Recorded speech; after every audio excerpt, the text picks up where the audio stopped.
Olá, meus queridos alunos da eletiva Química para o Enem. É, então, como foi sugerido por vocês, né, que eu abordasse um tema para que vocês estudassem melhor e fizessem questões relacionadas a esse tema para o Enem. E aí eu escolhi o Termoquímica, que é um conteúdo que nem eu uso demais, cai não, despenca no Enem, certo? Como vocês viram aí, eu coloquei questões de 2018, eu não coloquei de 2019 porque estava no TD passado que eu já tinha explicado, mas todos os anos cai uma questão sobre termoquímica que quem resolveu as questões viu que sempre a termoquímica ela está relacionada com a estequiometria, né, os cálculos estequiométricos, que é lá outro conteúdozinho que vocês têm muita dificuldade, né? Vocês tiveram muita dificuldade quando nós estávamos no segundo ano.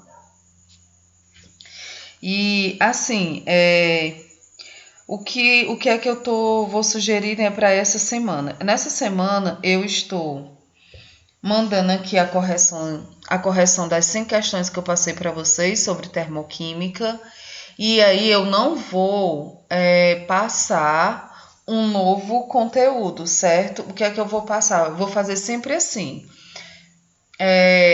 Eu vou, por exemplo, na semana passada eu passei o conteúdo, né, a aula, passei a atividade. Aí essa semana eu estou fazendo a correção e vou passar uma outra atividade ainda relacionada a esse conteúdo. Qual vai ser essa atividade? Vai ser questões? Não, porque eu acho que essas questões deu para vocês englobarem todos os conceitos da termoquímica, pelo menos que cai em vestibulares, cai em Enem. Então, eu vou pedir para que vocês façam um mapa, né, mental sobre esse conteúdo que é o termoquímica, para fixar melhor. Até mesmo esse mapa mental, vocês vão guardando aí no caderno de vocês, ou fora a parte, numa folha, não sei, vão guardando como revisão, né? Porque quando estiver próximo à prova do Enem, vocês só vão lá e só revisam os tópicos principais. O que é, o que é lei de Hess, como é que é calculada a variação da entalpia, enfim. Então, esses mapas mentais, eles vão servir de revisão para que você não aborde todo o conteúdo ou não vá visualizar todas as aulas que eu estou passando, certo? Então, aqui, começando na primeira questão, não é uma questão de Enem, mas é uma questão de vestibular. Uma questão muito boa, uma questão cheia de detalhes, certo?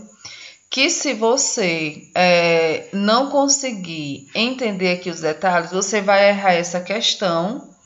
E a banca é muito capciosa, ela dá realmente opções para que você erre, certo? Então, é uma questão da Universidade Federal do Rio Grande do Norte. Aí ele diz assim: na Universidade do Nordeste, pesquisadores da área de produtos naturais chegaram a importante descoberta. Partindo da fermentação do suco de certa espécie de cacto comum da caatinga, obtiveram o álcool isopropílico. Aí ele dá a forma molecular a baixo custo. Em princípio, esse álcool pode ser convertido em acetona, também da forma molecular, pelo processo abaixo, com rendimento de 90% nas condições dadas. Então, ele dá a reação, é uma equação termoquímica. Por que ela é termoquímica? Porque eu tenho aqui a sua variação da energia, certo? Essa reação acontece aqui absorvendo energia, né, pelo sinal positivo, absorve 3,6 kJ por mol. E aí ele diz assim, ó, a partir de 30 gramas de isopropanol. E agora o que é isso? É porque o álcool isopropílico, esse não é um nome comum. O isopropanol, ele é um nome de acordo com o nome sistemático, que a gente chama de acordo com a IUPAC, né? Vocês estão aí no terceiro ano, vocês estão começando a ver as nomenclaturas, isso aqui é um álcool. E aí ele diz assim, a partir de 30 gramas do isopropanol, a massa de propanona, o que é isso? É a acetona, é o nome sistemático da acetona, certo? Obtida e o calor absorvido no processo são. Aí ele quer dizer mais aproximadamente, ele dá as massas moleculares do hidrogênio, do carbono e do oxigênio. Então aqui eu tenho uma reação, certo? Ele quer saber... Então, a princípio aqui é cálculo estequiométrico. Ele quer saber qual é a massa da acetona, ou seja, da propanona, quando você tiver 30 gramas de álcool isopropílico, ou seja, o isopropanol. Então, isso é cálculo estequiométrico e é envolvendo massa. Aí, para você fazer isso, né? Eu tenho toda a reação, mas ele está falando só do isopropanol e da propanona, tá aqui. E como é massa, eu vou precisar calcular a massa molar dele. Então, os dados que ele deu, se ele deu o dado da massa molar, então saiba que você vai usar para alguma coisa. Então, é para vocês lembrarem disso aqui, certo? Vocês não podem esquecer como é que se calcula a massa molar dos elementos. Nós já vimos isso no ano todinho, no ano passado. Então, você vai pegar a massa do elemento, que o carbono que é 12, vezes a quantidade que você tem dele. Eu tenho 3 carbonos, ó. 2 vezes 1 aqui dentro, dá 2, com mais 1 aqui fora dá 3, certo? Mais a massa de hidrogênio, que no caso é 1, vezes quanto? 3 vezes 2, esse 2 multiplica aqui dentro, multiplica esse 3 que dá 6, com mais 1 daqui dá 7, com mais 1 daqui dá 8. Então, vai ser 1, que é a massa do hidrogênio, vezes 8, mais a massa agora do oxigênio, que é 16, vezes quanto? Vezes 1, certo? Quando tu fizer todas as multiplicações e a soma, tu vai ver que a massa desse composto dá 60. Aí você tem que prestar atenção qual é o coeficiente estequiométrico que você tem aqui. Então, aqui eu tenho 1, então vai ser 60 vezes 1. Preste muita atenção, porque esse cálculo aqui da massa molar, ele é para apenas uma única molécula de isopropanol, certo? Que, por coincidência, na equação tu só tem uma única molécula, a equação está balanceada.